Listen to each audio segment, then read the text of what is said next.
Okay, so continuing on the stuff about the tabletop RPGs. Wow, you can actually see my backyard and glasses. That's funny. Continuing on the stuff about the tabletop RPGs that Manifesto. The second one is honestly just kind of a continuation. There we go.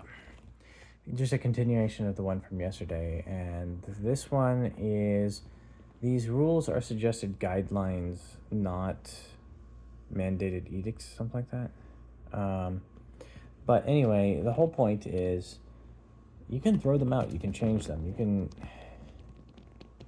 That's the fun of a tabletop RPG. That's the fun of board games, honestly. Is you can change the rules. Technically, with video games too, it's just a lot more steps because you have to modify the game. But if everyone agrees that like, hey, this rule is stupid and it's ruining the fun, like we can toss it out. We can get rid of it. We can change it. We can modify it. We can add rules if we want to. We can make things that help out. One good example is a table that I used to play at for Scion had an unofficial rule that they called basically like, I think it was the red line rule, which is anyone at any moment can say, this makes me uncomfortable. This makes me uncomfortable. I don't want to keep role playing this scene. Let's fade to black. We can have whatever consequences need to happen as a result of this scene be in effect. We can have them be a part of it, but I'm not comfortable in the scene anymore. So we would say, okay, yeah, no, that's fine. You don't have to role play it. Or if two people were getting into a scene and a lot of other people were like, this is making us a little, okay, well, they could just take it off to the side if they really wanted to, like, fully flesh out what happens, and there you go. But, I genuinely didn't see that rule being called much, simply because everyone knew that it was a rule, and everyone was mindful of the fact that people could be uncomfortable with something that you were doing in the game. And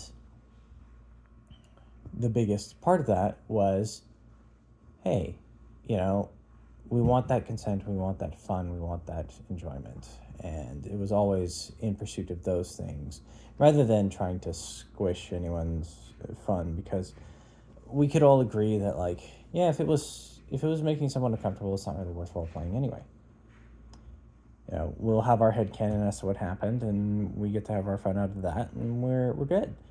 So, yeah, don't be afraid to modify the rules. Don't be afraid to change them around. Don't be afraid to do something different.